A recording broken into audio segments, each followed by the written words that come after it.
All right, in this video, we're going to go through the answers to the personal pop quiz.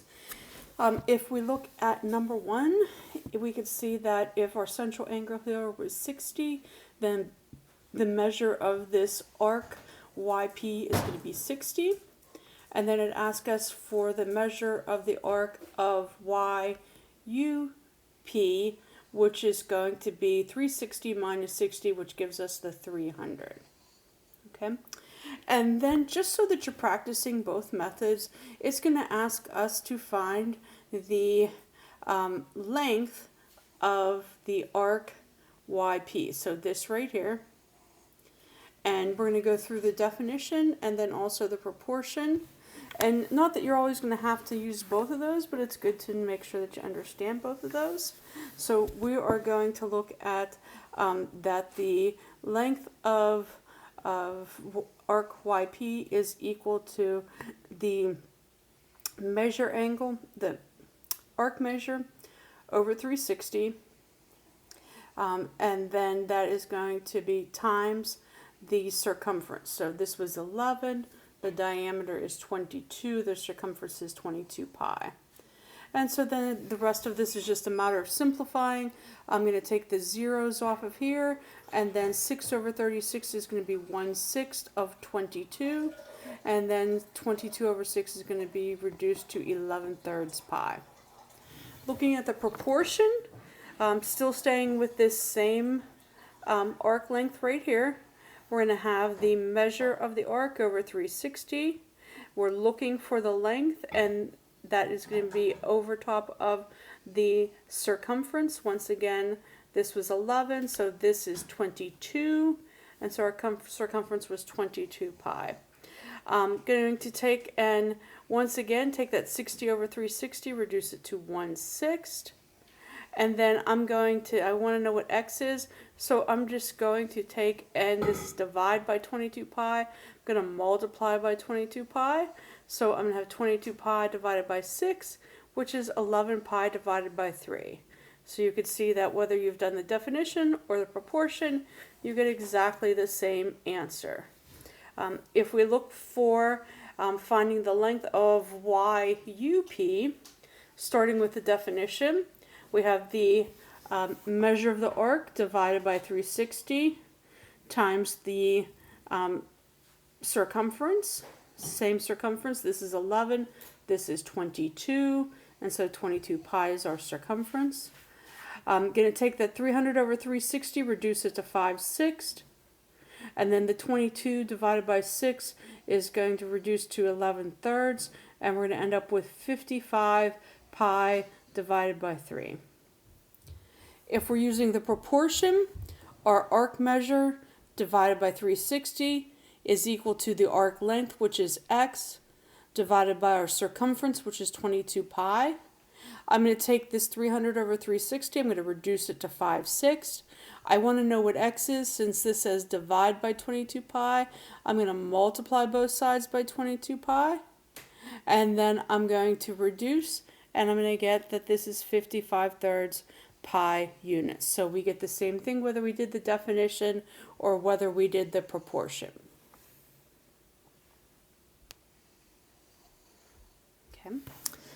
So if we look at this, most of these I'm going to do using the proportion. I've just found that most students will use that, but they could definitely be done using the definition also. So if we look at this, it says that the length of the arc is 5 pi divided by 2 units, and the radius of the circle is 9. Find the measure of the central angle. So I'm looking, here is my 9. So I'm going to start with that. I don't know the arc measure, and that's divided by 360. And then my arc length is up here, 5 pi divided by 2. But then I also have my circumference. And so if this is 9, then this whole thing must be 18, and so this is 18 pi. And then I'm going to take, and I'm looking just for x, and so this is divide by 360. I'm going to multiply by 360. At the same time, I'm going to multiply the 2 times the 18 to get 36. as well as if I have a pi in the numerator and the denominator, they're going to cancel out. 360 divided by 36 is 10. 10 times 5 is going to give me 50 degrees for the measure of the central angle. All right, number 3, we have an arc length that is, the measure is 10 pi. The measure of the central angle is 120. This time we're looking for the radius. Okay, so I'm going to start with that our central angle is 120. So that means our arc measure is 120 over 360 is equal to the length, which was given to us as 10 pi. And then this is the circumference. Now I know circumference is pi times diameter, but it's asking us for the radius, so I'm going to use the 2 pi r there. Now I'm going to do some quick reducing. The 120 over 36 is going to give me 1/3. Over here the pi's are going to cancel out. 10 divided by 2 is 5. And then I'm just going to take and cross multiply this proportion and get that r is equal to 15.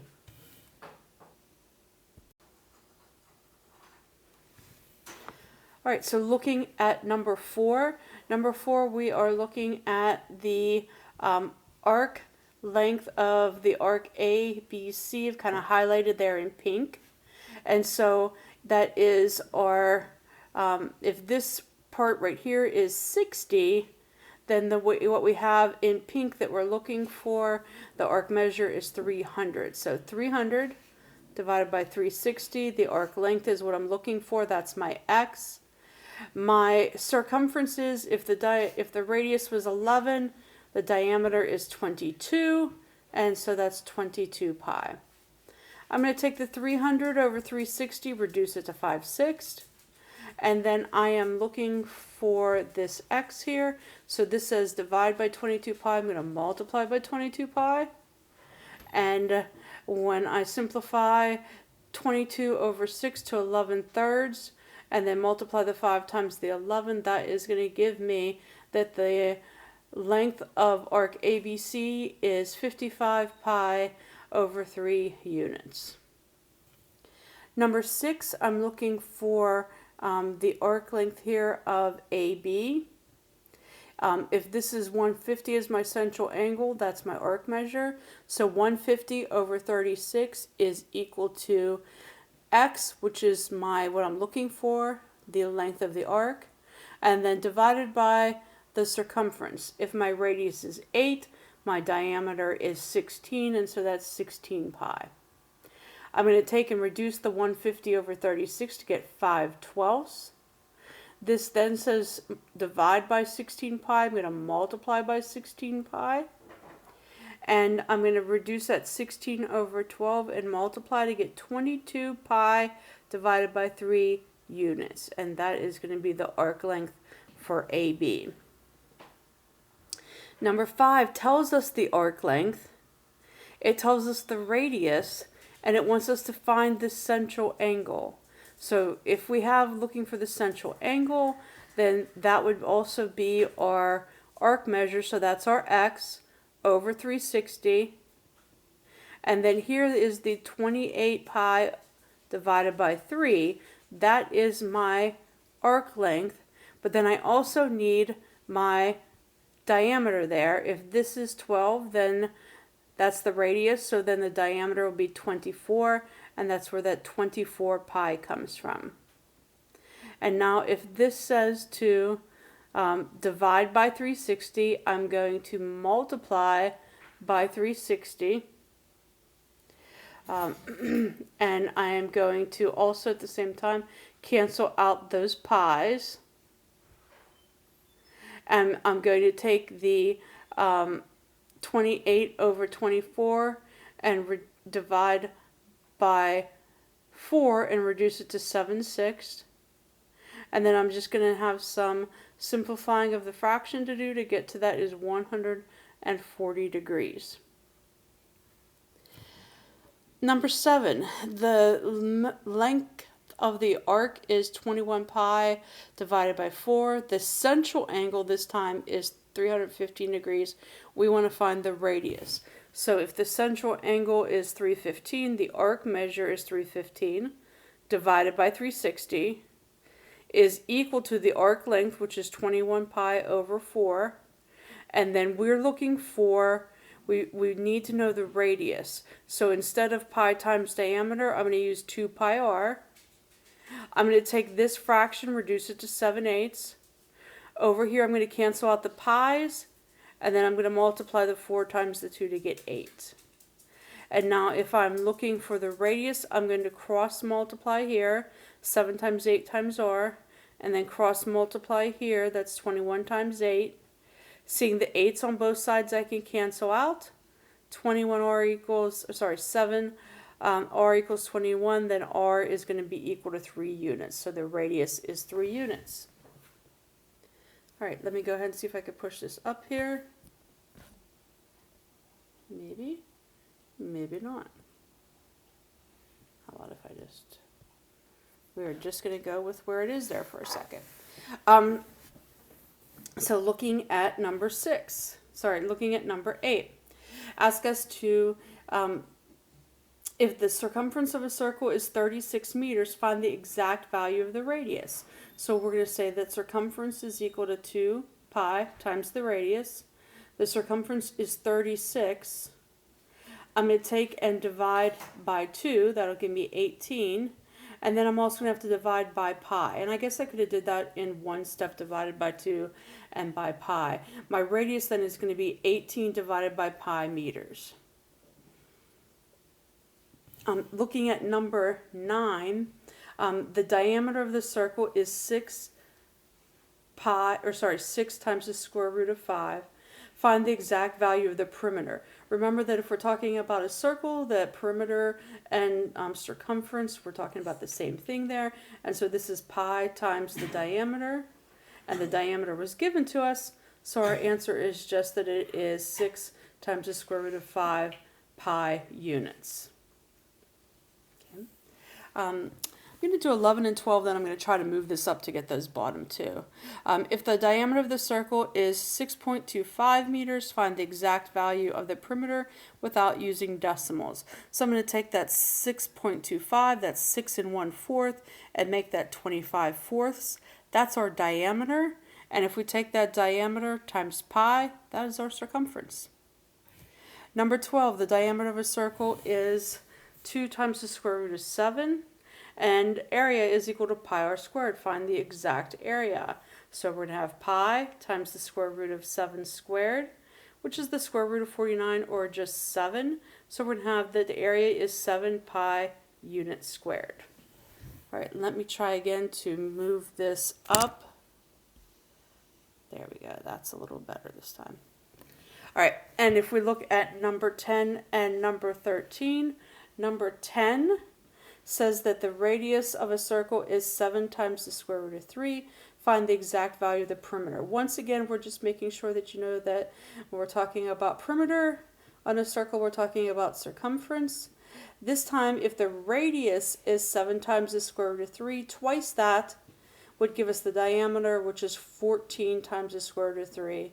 And then our circumference is 14 times the square root of 3 pi units. Number 13, if the diameter of the circle is 22, I would know that the radius is 11. And then if I'm trying to find the exact area, pi times the radius squared would give me 121 pi units squared. Number 14, a satellite in a nearly circular orbit is 2,000 kilometers above the Earth's surface. The Earth, or the radius of the Earth, is approximately 6,400 kilometers. If the satellite orbits the Earth, or orbits in 12 hours, calculate the speed of the satellite in kilometers per hour. So we need to remember that what we're asking here for with this speed is that distance equals rate times time. And if I look at this, that for the distance here, we are looking at that our radius would be the 6,400 plus the 2,000. So if we're talking about the distance, then that's our circumference, which is going to be 2 pi times the radius. and then we're equal to the rate, which is what we're looking for, times the 12, which is the time, 12 hours. And so I'm going to need to take and isolate this r, which means I need to divide by 12. And so when I simplify this over here, it's going to be 1,400 pi kilometers per hour. And then approximately, when I type that into the calculator, 4,396 kilometers per hour.